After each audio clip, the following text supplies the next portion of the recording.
So let's talk about one of the simplest ways that I have found to utilize the resources available for things that we need on our property that are sustainable, and that is the clothesline.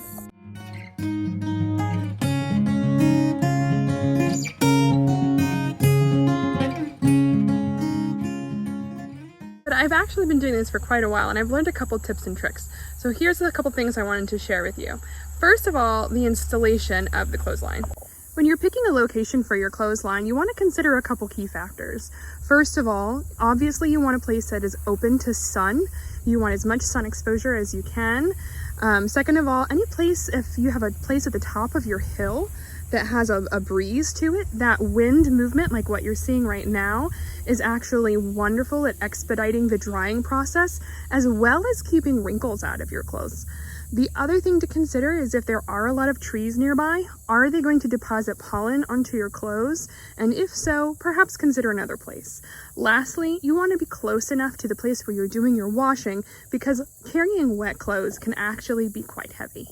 For the posts themselves, I just bought some pressure treated 4x4 posts. I actually cut these in half and then sunk it with some concrete in the bottom. I used a brace along one side and then the other to try to keep it as level as possible, and then just used a 2x4 and literally screwed it in through the top.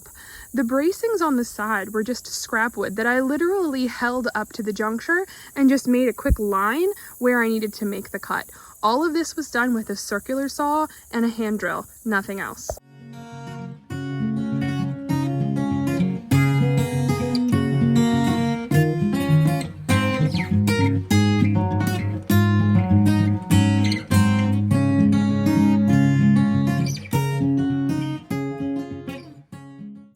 The eyelets are simple screw end eyelets. I did go ahead and put in 5 on each side. These lines run a little closer together than I would have liked, but I don't always use every single line. And then I just used some nylon clothesline rope. There is a lot of mixed reviews about what kind of rope to use. This one has a bit of a reputation for stretching, but I also change out my clothesline if that starts to occur, so it doesn't really bother me.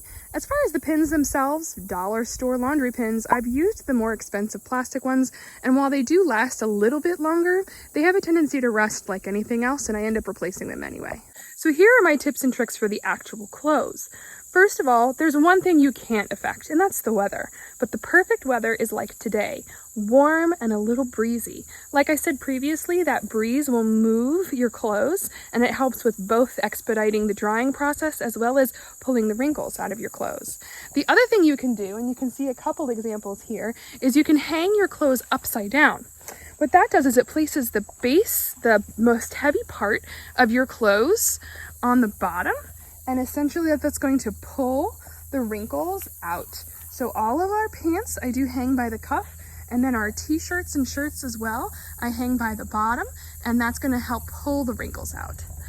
One of the things that people have a tendency to complain about with line dried clothes is that they're very stiff. However, there are a couple things you can do. A lot of times that stiffness that you're feeling is actually residue from the soaps you're using. So you can actually cut your soap usage by half and still get the same cleanliness results and have a less crunchy feeling. Using a dye-free or fragrance-free soap can also help with that residue that gets left in the clothes. Another thing to consider, if you are kind of taking your chances and you know it might rain today, there's like scattered rain, but you still want to try to get a line out. If it starts to rain, don't come out here and frantically pull everything off the line. You're going to break your line, you're going to lose your pins, and your clothes are still going to end up wet. And then what? You have to take them back out or resort to going to the dryer. I find that if you get a sprinkle, if you get a shower, just leave them up. It's an extra rinse cycle. And once it has finished raining, it's already out there to dry. This also works when you go to bed and realize that you actually left your clothes out on the line because you forgot about them, because they'll be all dewy in the morning. Just give it an hour and they'll dry. You would be amazed how efficient this is. Honestly, if I put out all of our sheets, they will dry in half the time that they would take in a conventional dryer.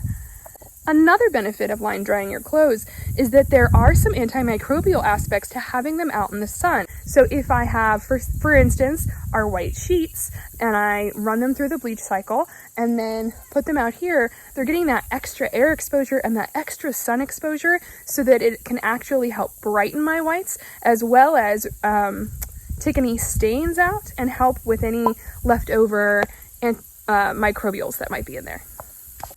I am a fan of efficiency, but when I put my clothes out on the line, I try to remind myself that this is not a race. It's not a race. And I take it as an opportunity to hang each individual one, and it becomes more like a meditative movement. It becomes a reminder for me to slow down. The chore's not going to get done any faster if I try to rush through it. It's something that just requires some attention and some methodical, repetitive movement and a little bit of time. Now, I do have an in-home dryer. Specifically for towels, I like to put them in the dryer with a dryer sheet, and I like that sensation of how fluffy they get. But also for the winter or for rainy times when I really just need to dry my clothes. It is very beneficial in the summer when I don't want to add the extra heat to inside of my house that a dryer might add. There are many different options that you can look for when it comes to clotheslines. There are pre-made clotheslines that you can purchase at like a Lowe's or a home store that are actually open like an umbrella, and they only require one post in the ground and it's kind of open and go. Those are very convenient also for smaller backyards where maybe an HOA won't allow you to have it visible from the road, and it tucks away and hides very easily. Whatever option you choose, it's very affordable and can add a nice little touch to your daily chores. And let's be honest, there's nothing like looking out your back window and seeing all of your clothes in the wind. It just sparks a lot of gratefulness in my heart and makes me really appreciate what we have.